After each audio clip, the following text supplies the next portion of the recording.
సర్కారు బడుల రూపురేఖలు మారుస్తున్నాం. పేద బిడ్డల బతుకులు బాగు చేస్తున్నాం. పేద బిడ్డల చదువు సమాజానికి ఎలుగైతుంది. బ్రహ్మ రాసిన రాతను కూడా మార్చే శక్తి ఒక్క చదువుకే ఉన్నది. అందుకే మేము సర్కారు చదువులను కార్పొరేట్ లెవెల్కి తీసుకుపోయేందుకు తిప్పలబడుతున్నాం. కుదిరితే కలిసిరండ్రు కానీ పుల్లలు పెట్టకుండ్రని ఎగస్ పార్టీలకు సీఎం రేవంత్ సారు ఎన్ని చెప్పినా ఆడాడిగో గిది గానెత్తనే ఉన్నది.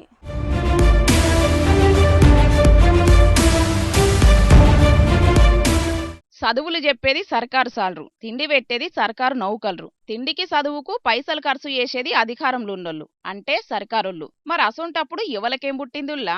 ఎప్పుడు చూసినా సర్కారు బడుల్లో చదివే పుల్లగాన్లు ఖరాబ్ తిండి తిని దవాఖానా పాలైతేనే ఉంటారు. వారంలో ఒక్కసారన్నా ఏదో ఒక సర్కారు హాస్టల్లో ఇట్లా జరుగుడు వెరీ కామన్ అన్నట్టే ఉన్నది మన తెలుగు రాష్ట్రాలల్లా. గద్వాల జిల్లా కేంద్రంలో ఉన్న ఎస్సీ హాస్టల్ వంతయింది ఈసారి. బల్లుండాల్సిన 15 మంది పిల్లలు దవాఖాన్ల పడ్డరు హాస్టల్లో పెట్టిన తిండి దెబ్బకు. పొద్దుగాల్లా ఉప్మా పెట్టిండ్రట పుల్లగాన్లకు, అటెంక బిస్కెట్లు అరటిపండ్లు ఇచ్చిండ్రట. అబ్బో ఆయమన్న తిండే, మంచి తిండే గాని బడికి పోయినాక మొదలైంది అసలు కథ. 15 మంది పిల్లలు కండ్లు తిరిగి వాంతులు చేసుకున్నారట. అంతేనారా తమ్ముడు? ఉప్మా చేసినారు, అందులో పురుగులు వచ్చాయి. పురుగులు వస్తే పడేసినాం అంతే. టిఫిన్ చేసి పెట్టినారు, అరటిపండ్లు బిస్కెట్ ఇచ్చినాం. తిన్న తర్వాత ఏం జరిగింది? తిన్న తర్వాత ఏం తెలియదు, బడికి పోయిన తర్వాత అందరు కళ్ళు తిరిగి అంతేకాదుల్లో కథ వేరే ఉన్నది కదా. పురుగుల ఉప్మా పెట్టిండ్రట పుల్లగాండ్లకు. తిని బడికి పోయినాక చూపెట్టింది దాని ప్రభావము. ఇక ఎప్పట్లెక్కనే ముచ్చట వార్డెన్ సార్కు తెలిసింది. పిల్లలను దవాఖానకు తోలుకుపోయిండు.